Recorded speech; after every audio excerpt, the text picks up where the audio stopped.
Hello दोस्तों, good morning. Good morning. आप लोग कैसे हैं? मैं उम्मीद करता हूं कि आप लोग बहुत अच्छे होंगे।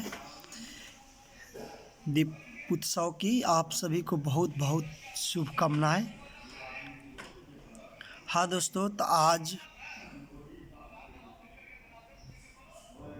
12 तारीख के 11 महीना 2023 हो चुका है और आप लोगों को मन में एक सवाल आ रहा है, जैसे कि बाबा साहेब भीमराव अम्बेडकर बिहार यूनिवर्सिटी में ये जो लास्ट एग्ज़ाम पेपर एक होने वाला है पीजी के लिए, जो पोस्ट ग्रेजुएट अभी एडमिशन लिए है 2022-24 सेशन या 19 से या 21 से, जो 17, 18, 16, 15, 14 जो भी सेशन के बच्चे हैं, उन सभी के लिए एक जनरल पेपर जिसको हम बोलते हैं AECC पेपर उनको देना है। उस एग्ज़ाम पेपर में बहुत सारी कन्फ्यूजन आ रहा था मेरे पास दोस्तों का कि इस पेपर को हमने क्या लिखेंगे, इस पेपर में मेरा क्या होगा, सब्जेक्ट क्या होगा, कैसे होगा, बहुत सारी कन्फ्यूजन थी। तो उस सब कन्फ्यूजन को मैंने यूनिवर्सिटीज़ के माध्यम से पता करके और आप लोगों के बीच फुल जानकारी, जो इम्पोर्टेंट ऑथेंटिक जानकारी है, वो रख रहा हूँ। तो आप लोग इस वीडियो में बने रहे और इस वीडियो को देखें और अपने साथ अपने दोस्तों को भी शेयर करें कि उनका भी कन्फ्यूजन दूर हो। और उसके बाद पोस्ट ग्रेजुएट अभी जितने लोग कर रहे हैं, सबको एक पेपर एग्ज़ाम देना है AECC 1, जिसका सिलेबस आप लोग को हम सेमेस्टर 1 के लिए अलग होगा, सेमेस्टर 2 में अलग होगा। हम बारीकी से अभी सेमेस्टर 1 की बात कर रहे हैं क्योंकि सेमेस्टर 1 का भी एग्ज़ाम चल रहा है, जिसका एग्ज़ाम आपका 25 नवंबर को है। ये पेपर आपका AECC जो है फिर साइंस डिपार्टमेंट या आर्ट्स डिपार्टमेंट या कॉमर्स डिपार्टमेंट या ऑल डिपार्टमेंट पीजी में जितना भी चल रहा है सबके लिए यही है। अगर एक एक का हम नाम रख लूँ तो एक जैसे बोल देते हैं साइंस में botany, physics, math, chemistry, zoology, ETC। अगर आर्ट्स में नाम रखते हैं history, geography, Hindi, economics, polity, civics and ETC। Commerce में जिसको कॉमर्स अकाउंटेंट बोलते हैं वो आ जाएगा, BCA MCA आ जाएगा नेक्स्ट कंप्यूटर साइंस के लिए। तो फिर इसी तरह आपको हर सब्जेक्ट के एक पेपर, लास्ट पेपर जिसको बोलते हैं AECC 1, उसका सिलेबस बारीकी से मैं समझाने का प्रयास करूंगा आप लोगों को। तो यह पेपर रहा इसका, जैसे यूनिवर्सिटी के माध्यम से जो हमको सिलेबस मिला है उस सिलेबस आप लोग के सामने रख रहा हूँ। तो ये सिलेबस है AECC 1। इसका मुख्य नाम है जैसे इन्वायरमेंटल सस्टेनेबिलिटी, 3 क्रेडिट का पेपर होगा। एंड सेकेंड में होगा स्वच्छ भारत अभियान एक्टिविटी। स्वच्छ भारत अभियान, हाँ वही मोदी जी के द्वारा जो स्वच्छ भारत अभियान को पूर्ण रूप से भारत में लागू किया गया है और स्वच्छ शुरू भी किया गया है, सेम उसी के बारे में आपको लिखना है। तो इस पेपर को 2 भाग में बांटा गया है। ये पेपर होगा 100 नंबर का। तो A और B आपको इसमें भी क्वेश्चन मिलेगा, आपको बता रहा हूँ इसमें भी आपको क्वेश्चन मिलेगा तीन प्रकार का। एक होगा वस्तुनिष्ठ प्रश्न जिसमें 10 क्वेश्चन होंगे, और नेक्स्ट होंगे लघुत्तरीय जिसमें आपको क्वेश्चन 5 होंगे, आपको करना 4 होगा। और नेक्स्ट होंगे 10 नंबर का दीर्घोत्तरीय जिसमें आपको 3 क्वेश्चन होंगे, आपको 5 क्वेश्चन होंगे, आपको 3 करना है जो 10 नंबर का। और इसमें नेक्स्ट क्वेश्चन जो होंगे आपको स्वच्छ भारत के अभियान के माध्यम से लिखना पड़ेगा, वो भी और 10-10 नंबर के करके आएंगे और 5-5 नंबर करके ऐड करके, यानी टोटल बोले इसमें तो टोटल 100 नंबर का क्वेश्चन हो जाएगा। तो आप लोग इस वीडियो में बने रहे, या आप लोग का सिलेबस हम बारीकी से समझाने का प्रयास कर रहा हूँ। एक एक करके हर टॉपिक पर आपसे बात करूँगा। इसमें यूनिट 1 में आपको पढ़ना है। यूनिट 1 में आपको पढ़ना है environmental ethics and ecosystem concept of sustainable development with reference to human value in western and Indian perspective, sustainable development and conservation of natural resource, nature factor, structure development and people participation development, environmental rural and urban concept of ecosystem. Next unit 2 है unit 2 में आपको पढ़ना है development and its effect on environment pollution water air noise etc due to urbanization, industrial civilization, concept of global warming, climate change, greenhouse effect, acid rain, ozone layer depletion, means of encurlment of exotic plants, particularly Parthium and tree with special reference to impact on habitat on indigenous flora and fauna. Next आपको third unit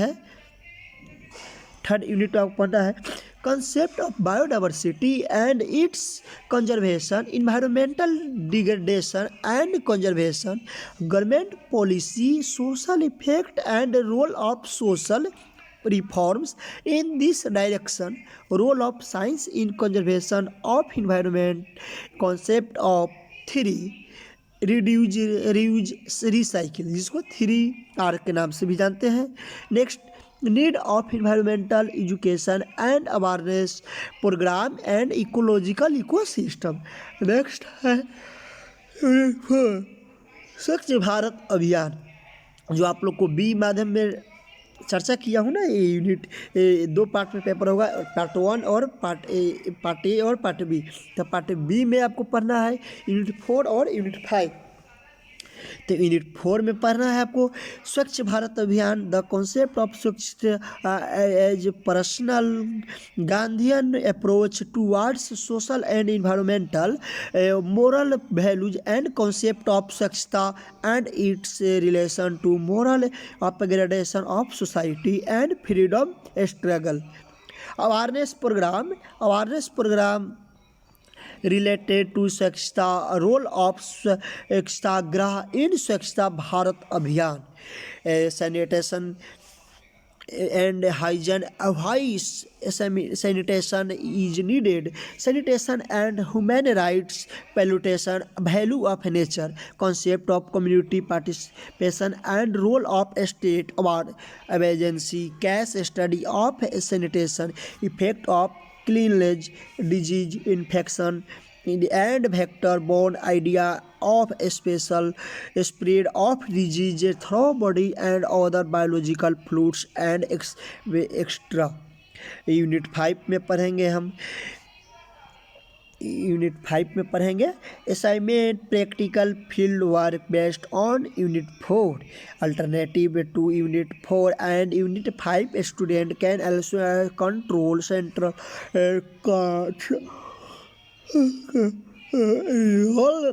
for Swachh Bharat internship program of MHRD human resource of development के माध्यम से, जिससे इसके unit 4 में जो भी आपको टॉपिक बताया गया है उस टॉपिक के आपको उस टॉपिक से कोई भी एक टॉपिक पर आपको एक प्रपोजल तैयार करना पड़ेगा, जिसको बोल सकते हैं इंटर्नशिप के माध्यम से भी हो सकता है, या प्रोजेक्ट भी बोल सकते हैं आप, असाइनमेंट भी बोल सकते हैं, फील्ड वर्क भी बोल सकते हैं। आपको हर डिपार्टमेंट के माध्यम से एक मैसेज दिया जाएगा कि आपको इतना दिन के अंदर में टॉपिक बनाकर इतने पेज का आपको सबमिट करना है फाइल के साथ। तो आपको उसके लिए करना क्या है, एक विजिट करना पड़ेगा। अगर कोई स्पेशल जगह है, जैसे मान चंपारण, अगर मैं बता दूँ चंपारण सत्याग्रह, तो आप चंपारण में जा सकते हैं। वहाँ गांधी जी से जुड़े जितने वस्तुएं हैं, उस समय के जो भी स्थान है वहाँ विजिट कर सकते हैं। उसके बाद आपको वहाँ पहले इसको स्वच्छ भारत के अभियान की जो अभी लागू किया गया है उस सच में वहाँ है कि नहीं है, आप ऐसा भी रिपोर्ट बना सकते हैं। या आप अपने गांव पास के जो भी आपके शहर है उस शहर के अनुसार भी आप एक उस टॉपिक यूनिट 4 में जो है उस टॉपिक को लेकर अपने स्वच्छ भारत अभियान के तहत उस पर विजिट कर सकते हैं, साइट विजिट कर सकते हैं। या नेक्स्ट आपको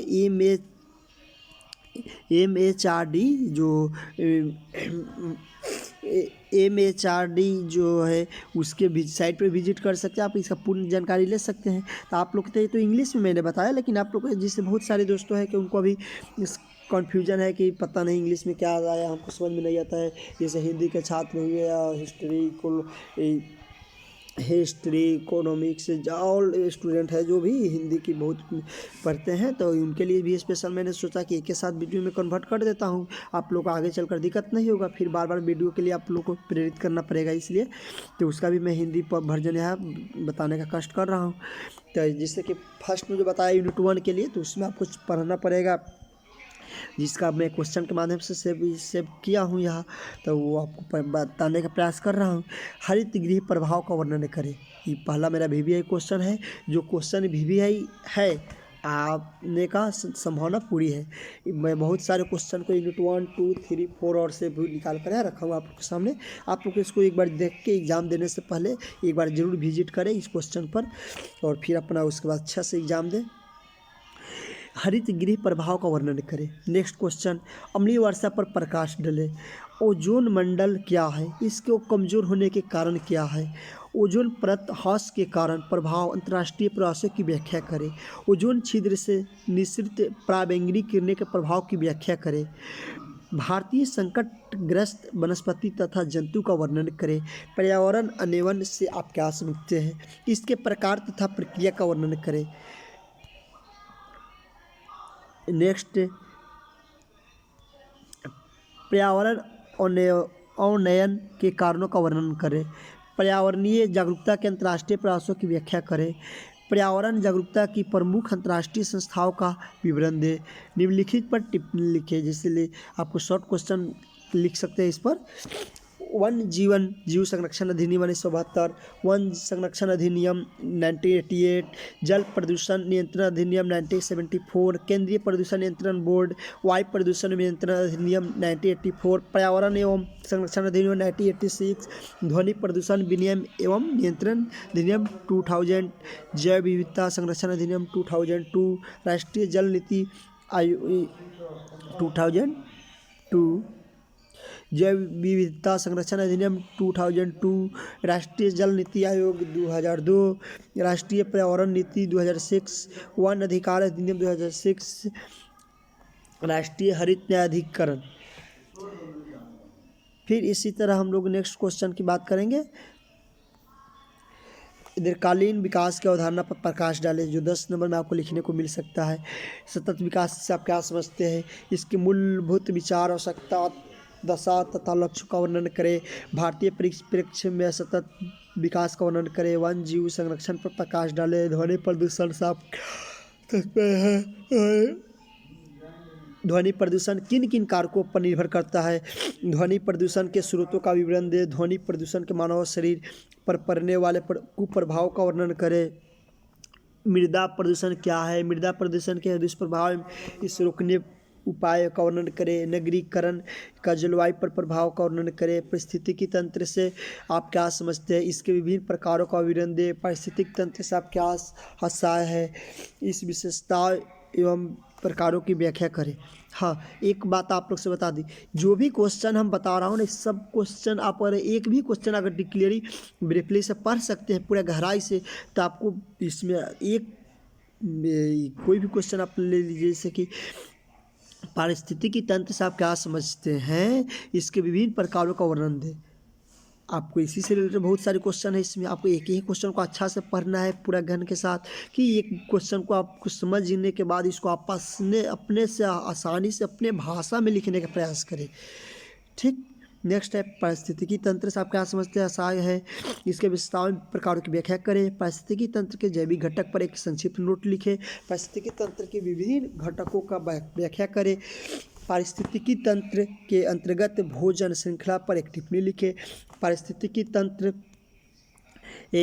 का क्रियाशीलता पर प्रकाश डालें।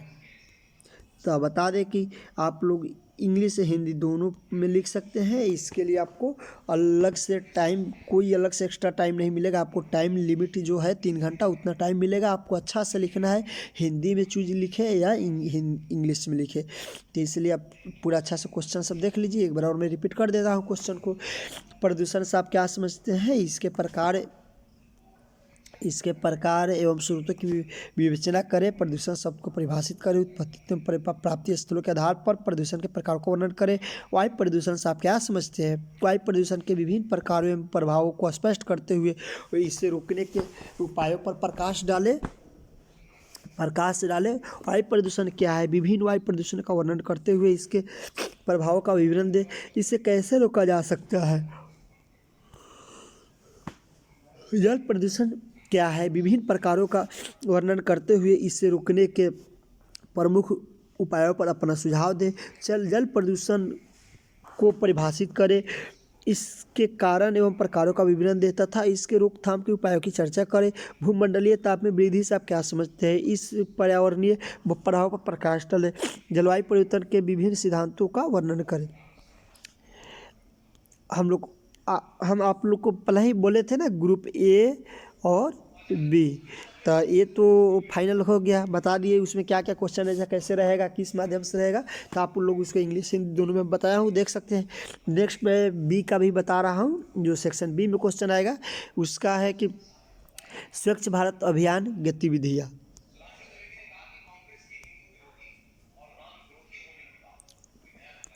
स्वच्छ भारत अभियान क्वेश्चन के माध्यम से आप लोग को मिलेगा। इसमें भी वस्तुनिष्ठ यानी ऑब्जेक्टिव इसमें भी होगा, इसमें भी शॉर्ट क्वेश्चन होगा और लॉन्ग क्वेश्चन। स्वच्छ भारत अभियान से अपना परिचय दे। स्वच्छ भारत अभियान से अपना परिचय दे। स्वच्छता पर गांधी जी के विचारों का वर्णन करें। स्वच्छ भारत अभियान से जुड़ने के मार्ग का वर्णन करें। स्मार्ट सिटी मिशन पर प्रकाश डालें। ग्राम व नगरीय समूह में स्वच्छता संबंधित कार्यक्रमों की अमलवारी व उपयोगिता का वर्णन करें। भारत में स्वच्छता आंदोलन का वर्णन करें।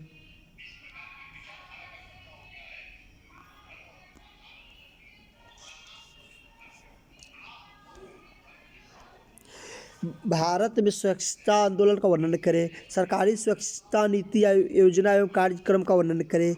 ग्रामीण समुदाय एवं स्वच्छता कार्यक्रम के कार्यान्वयन का वर्णन करें। नगरीय समुदाय में स्वच्छता कार्यक्रम का वर्णन करें। स्वच्छता की आवश्यकता का महत्व का वर्णन करें। स्वच्छता का सामाजिक संस्थानों से संबंध का वर्णन करें। सामाजिक परिवर्तन में स्वच्छता की भूमिका का वर्णन करें। स्वच्छता और ग्रामीण समुदाय पर प्रकाश डालें। स्वच्छता और सार्वजनिक स्वास्थ्य का वर्णन करें। स्वास्थ्य के अभाव से उत्पन्न समस्याओं का वर्णन करें। जल से विकसित रोगों को बताइए तथा जल के शुद्धिकरण के उपाय बताइए। स्वच्छ पर भारत के प्रधानमंत्री के विचारों का वर्णन करें। तो नेक्स्ट क्वेश्चन,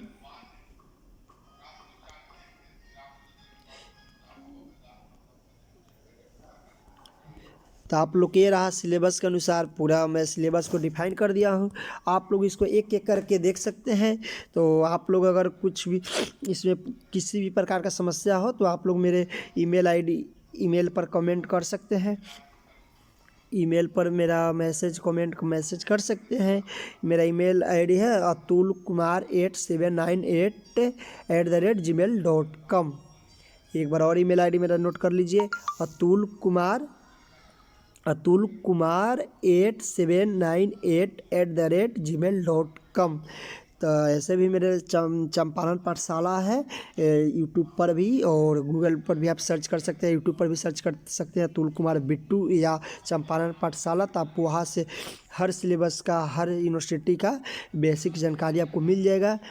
तो आप लोग बने रहिए। इसी वीडियो को लाइक कीजिए, शेयर कीजिए और अपने साथ दोस्तों के साथ शेयर कीजिए दबा के। Okay, bye bye.